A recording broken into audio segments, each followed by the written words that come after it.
한국인의 사망 원인 4위를 차지하는 뇌혈관 질환 중 뇌출혈, 뇌경색과 더불어서 생명을 위협하는 질환이 있습니다.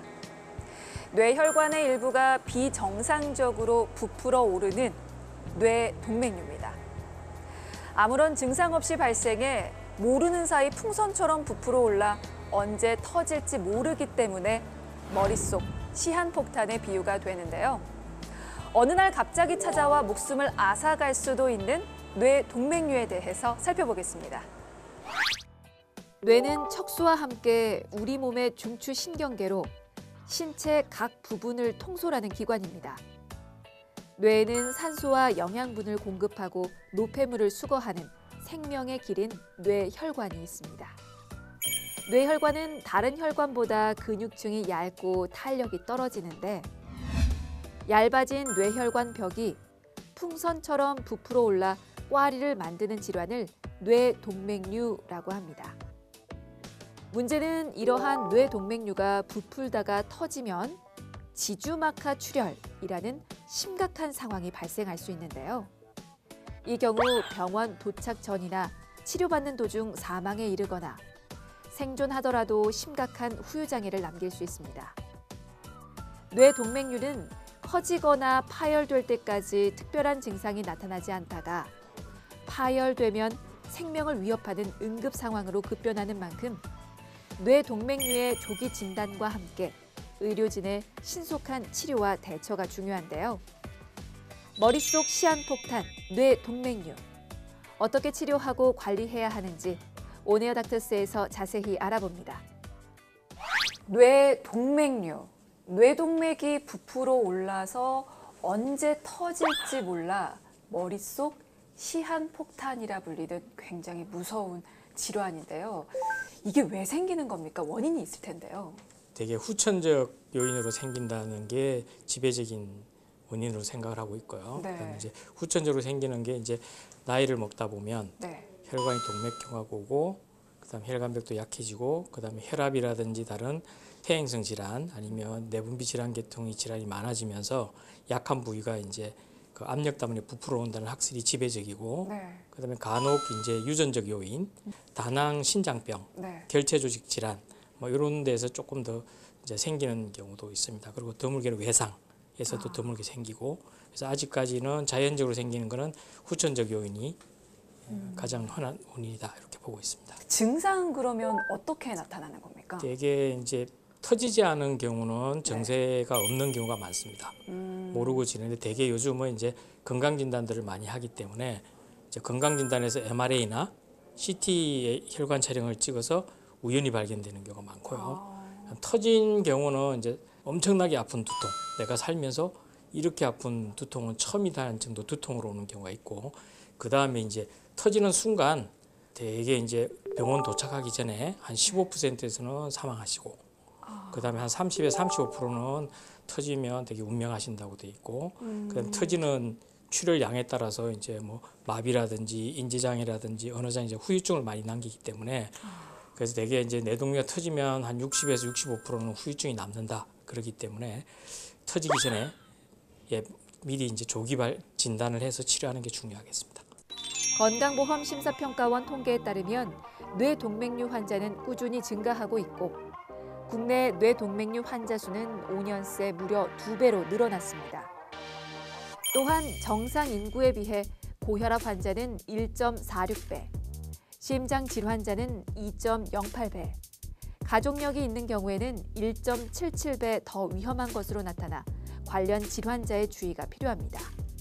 생명을 위협하고 심각한 후유장애를 남길 수 있는 만큼 굉장히 무서운 질환인데요. 때문에 걱정하고 두려워들 하십니다. 자, 그 부분 저희가 풀어드리고 가겠습니다. 뇌동맥류와 관련한 오해와 진실, 지금 팩트체크합니다.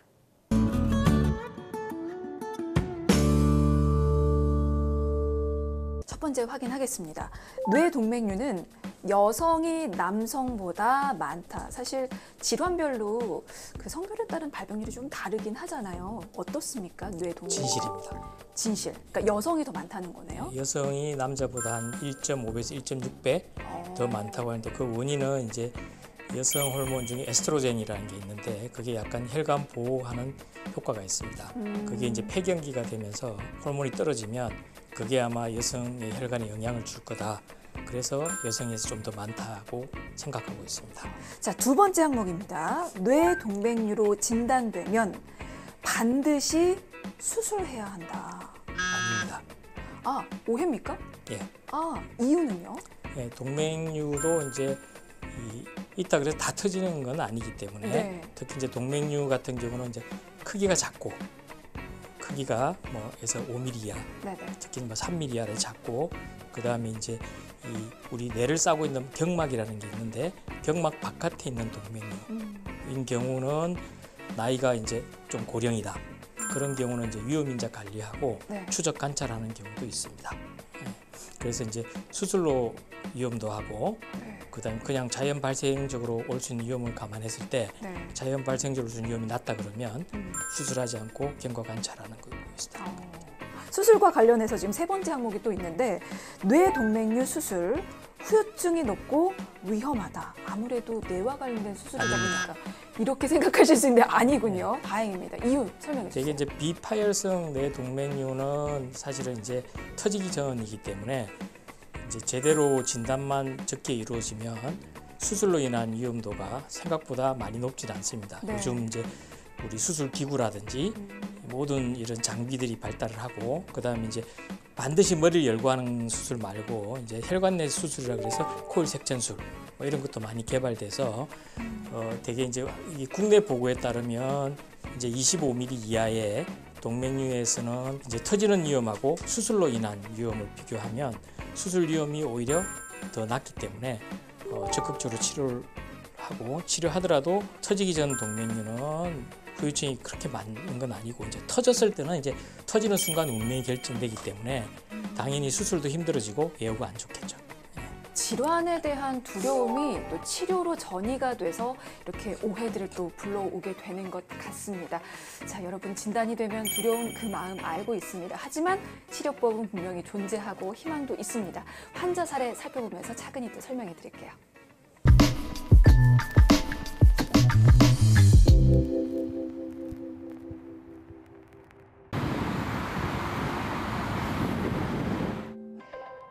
얼마 전 평소 자주 느끼던 두통과 이명 증상이 걱정돼 병원을 찾은 중년 여성. 뇌혈관 검사 과정에서 그동안 전혀 알지 못했던 자신의 머릿속 뇌동맥류를 발견하게 됐습니다. 증상은 이제 제가 갖고 있는 증상은 동맥류 증상이랑은 관계가 없다고 하더라고요. 근데 이제 저는 이명이 이제 있었고 두통이랑 어지럼증이 있긴 한데 그게 아주 심하거나 그러진 않았어요. 근데 아무래도 그 이명 자체 증상이 좀 이상해서 와서 진료를 본 거였죠. 특별히 그 동맥류 증상은 아니라고 말씀을 하셨는데 저는 이제 약간 느끼기는 했는데 그건 아니라고 말씀을 하셨어요. 그러니까 결과적으로는 동맥류 증상을 갖고 있는 건 아니었던 것 같아요. 안녕하세요. 안녕하십니까. 요즘 좀 어떠십니까? 오늘 가장 컨디션이 좋습니다. 처음에 발견되기 전에 네. 있던 증세는 다 없어지셨나요? 저 워낙 이명이 되게 심해서 왔는데 이명은 조금 남아 있고요. 이명은 아마 이 질환하고 네네. 관계없을 겁니다. 네네. 그다음에 시술한 부위, 사타구니, 쇄부, 시술 부위는 어떠신가요? 오늘은 좀 괜찮은데 그 전에 좀 멍이 들었었거든요. 많이. 근데 지금은 뭐 괜찮습니다. 일상생활한테 지장이 없습니다. 최근 뇌동맥류 수술을 받은 환자. 다리 쪽 대퇴동맥을 통해 금속관을 넣고 뇌동맥류에 코일을 넣어 막아주는 혈관 내 코일 색전술을 시행했는데요. 수술 후 빠르게 건강을 회복하며 일상생활에 복귀했습니다. 환자분은 평소에 건강히 잘 지내신 분인데 CT 뇌혈관 검사상 뇌동맥류가 발견이 됐습니다. 뇌동맥류가 사이즈가 5mm가 넘고 그다음 여자분이시고 나이가 50대 정도 되시고 적극적으로 사회생활을 하고 계시기 때문에 그리고 이제 이 사회생활 유지를 위해서 뇌동맥류 파열에 대한 공포감이 너무 컸기 때문에 이분 경우에는 이제 코일 색전술로 수술을 마치고 정상적으로 이제 회복되셔서 정상적인 사회생활하고 직장생활 잘하고 계신 분입니다.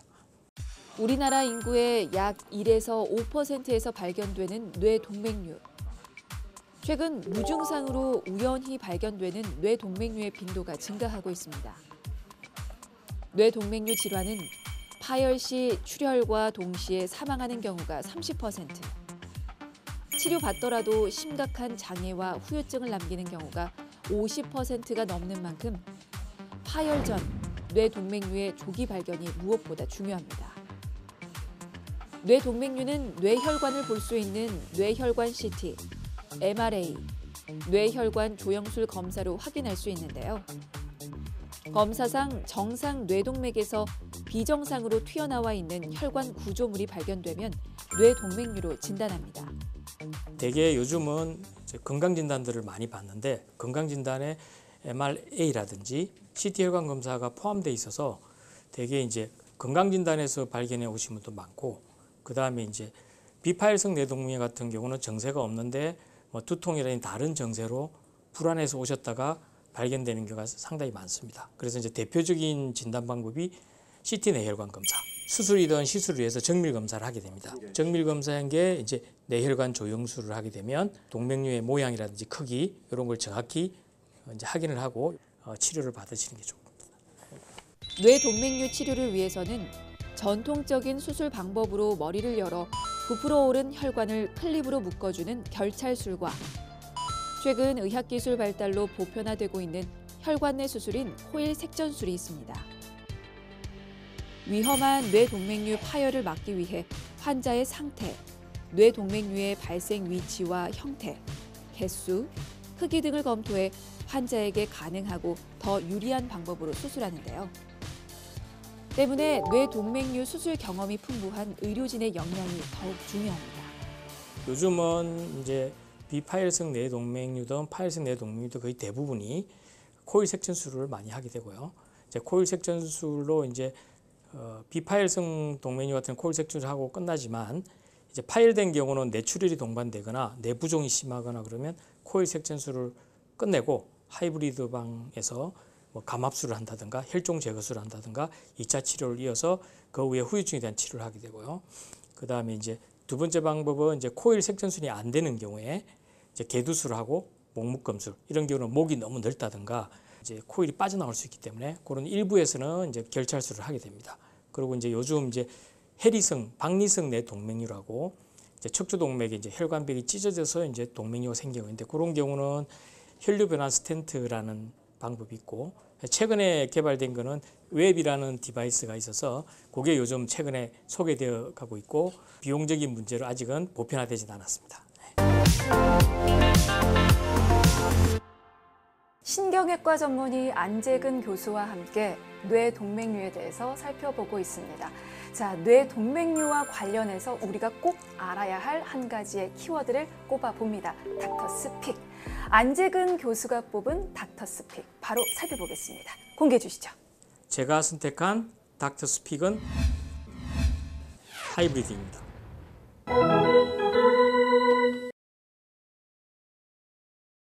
하이브리드를 꼽아주셨습니다. 저는 차가 생각났거든요.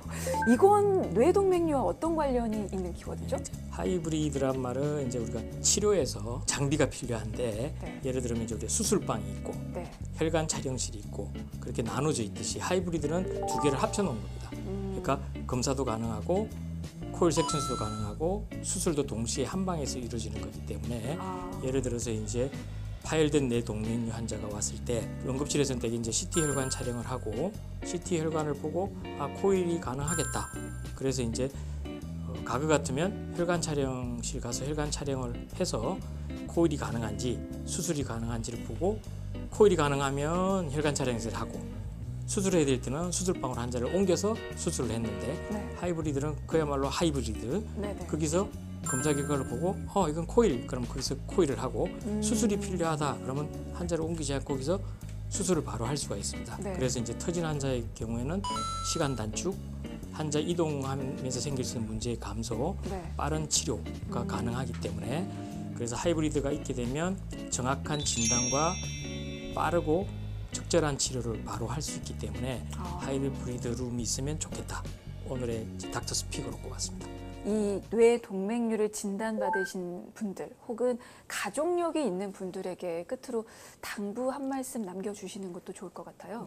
부모님이나 형제분 중에 뇌동맥류가 있다 그러면 반드시 뇌혈관 촬영 같은 검사를 받고 혈관 촬영에서 이제 치료가 빨리 요하는 경우는 적절한 치료를 받으시면 되고, 이제 아까 말했던 반드시 수술하지 않는 경우에 해당되는 경우는 아까 말한 위험인자 관리하고 정기적으로 검진받는 게 중요하고, 검진상 뭐 크기가 변화가 있거나 다른 변화가 생겼을 때는 수술적 치료가 요할 수 있습니다.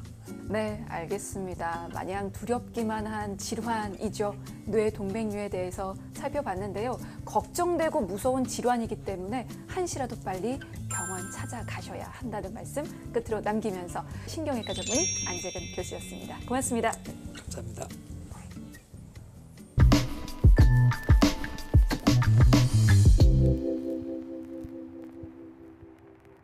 뇌혈관이 파열되면 아주 심각한 상황에까지 이를 수 있는 만큼 파열되기 전에 찾아내서 치료받는 것이 중요한데요.